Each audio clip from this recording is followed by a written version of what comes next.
ज्योत्सना जी और उनके पति जीवन की सारी जिम्मेदारियां पूरी कर चुके थे। पैसे की कोई कमी नहीं थी, तो घूमना फिरना भी लगा रहता था। अरे बेटी के घर जाकर तो मजा ही आ गया, लेकिन विदेश से अच्छा तो देश ही लगता है। अब मन को चैन मिला। अरे लेकिन वहां की औरतें देखिए, कितनी फिट, स्मार्ट और चमकती हुई। आदत से तो बाज नहीं आओगे आप। अरे मजाक कर रहा हूँ यार। अच्छा मैं जरा बाजार होकर आता हूँ। पति बाजार जाता है, जहां उसे एक अजीब सी दुकान दिखाई देती है। अरे ये क्या बात हुई?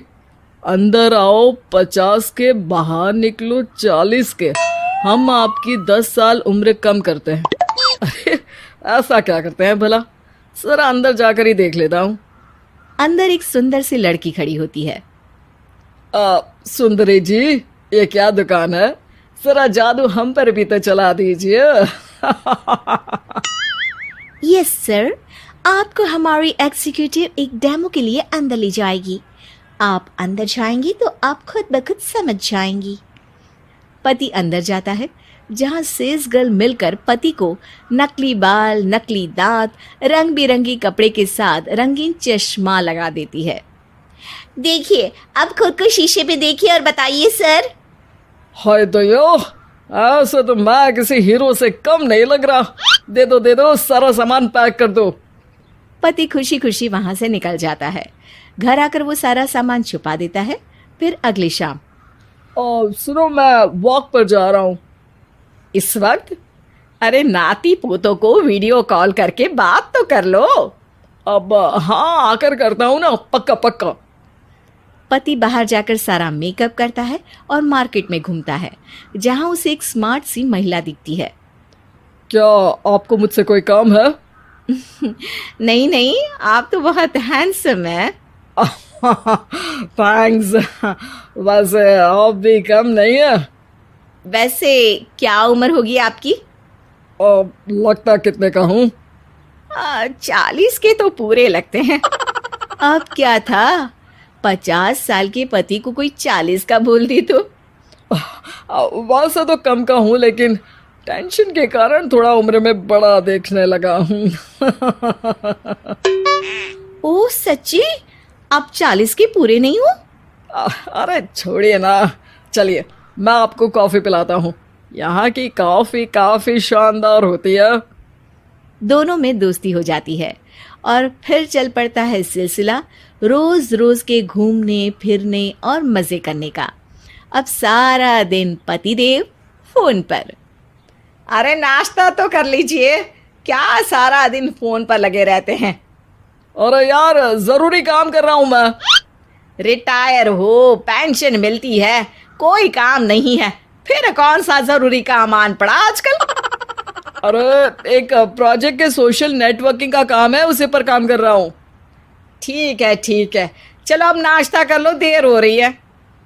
पति अपना नकली सारा सामान बिस्तर के पास छुपा कर सोता, सुबह चुपके से पहनकर बाहर जाता और घर आने पर उतार देता। एक दिन पड़ोसन कहती है, अरे ज्योत्सना बहन, तुम लोगों के घर कोई हैंडसम सा आदमी रहने आया है क्या?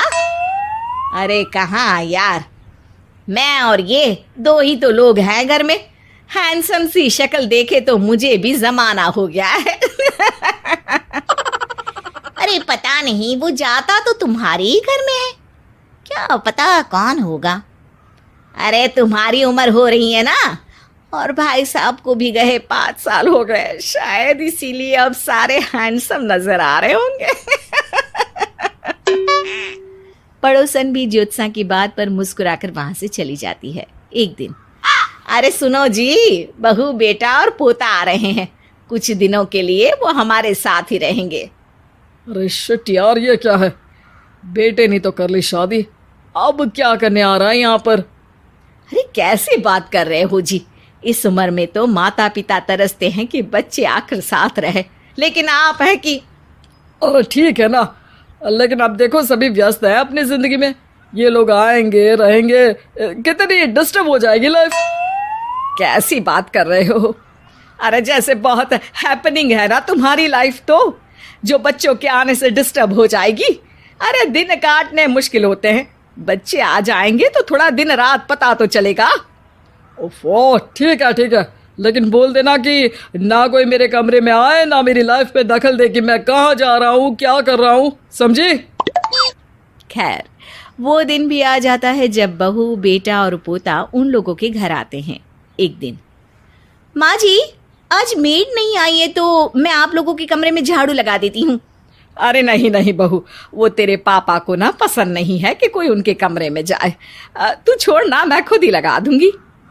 सास को समझ में नहीं आता कि आखिर उसके पति ने किसी को कमरे में जाने से मना क्यों कर रखा है। खैर, वो साफ सफाई करके बाहर निकल आती है, लेकिन कहते हैं ना, बच्चा तो अबोध होता है, उसे किसी बात का क्या पता। वो खेलते खेलते दादा के बिस्तर तक पहुंच जाता है और बाहर ले आता है दादा का वो सारा सामान जो वो लगाकर घूमते थे। ज्योत्सना की नजर उस सामान पर पड़ती है। वो बच्चे से पकड़कर कमरे में लाती है और पैकेट खोलकर देखती है। हाय रे दैया, ये क्या? लग रहा है कि आजकल ये प्रोजेक्ट नया मिला हुआ है। बेटे बहू के जाने के बाद ज्योत्सना सोचती है कि वो बात करेगी, लेकिन फिर अरे खुद से बात करूंगी तो मुकर जाएंगे। पता लगाना होगा कि माजरा क्या है। कुछ दिनों बाद, अरे यार, ये बच्चे लोगों के आने से लाइफ ना बड़ी डिस्टर्ब सी रही। मैं कुछ देर के लिए वॉक पर जा रहा हूँ, आराम से आऊँगा 2-4 घंटों के बाद, ठीक है? मैं क्या सोच रही हूँ कि मैं भी आपके साथ चलती हूँ। अरे थोड़ा रिलैक्स मैं भी तो हो जाऊं। हाँ, पड़ोस वाली बुढ़िया के साथ नीचे पार्क में जाकर वॉक करके आ जाओ। अच्छा जी, तुम कार से लॉन्ग ड्राइव के मजे लो और मैं पड़ोस की बुढ़िया के साथ। पति नहीं मानता और अपना पैकेट और कार लेकर निकल जाता है। रास्ते से वो उस महिला मित्र को फोन करता है। हाय ब्यूटीफुल, मैं कुछ दिनों के लिए आउट ऑफ कंट्री था, आज आ गया तो सोचा तुमसे मिल लूं। हाँ, क्यों नहीं, क्लब में आ जाओ। पति क्लब में पहुंचता है, सारा नकली सामान चिपका भी लेता है, लेकिन उसे पता नहीं होता कि ज्योत्सना ने सबका गोंद निकाल दिया है। ओ बेबी, मैंने आपको बहुत मिस किया। मैंने भी। लेकिन वो जैसे ही हंसता है, उसके नकली बाल गिरकर हाथ में आ जाते हैं, जिससे उसका सर गंजा दिखता है। ओ ये क्या? तभी उसका दांत भी हाथ में आ जाता है और ज्योत्सना के पति का सारा बुढ़ापा उसकी दोस्त के सामने आ जाता है। हे भगवान, अंकल जी कौन है आप? क्या ऐसी बात कर रही हो अंकल? मैं तो तुम्हारा दोस्त हूँ।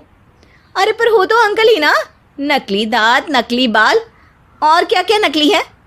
पति को गुस्सा आ जाता है। वो महिला के बाल पकड़कर खींचता है, जिसके बाद उसका बाल भी उसके हाथ में आ जाता है और महिला के सारे पके बाल सामने आ जाते हैं।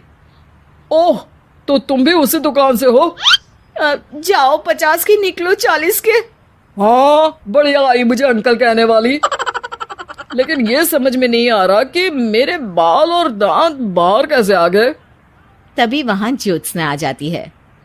जी, मेरी वजह से। चलिए इन आंटी जी को नमस्ते कहिए, फिर घर चलते हैं और वहां मैं बनाऊंगी आपको 40 का।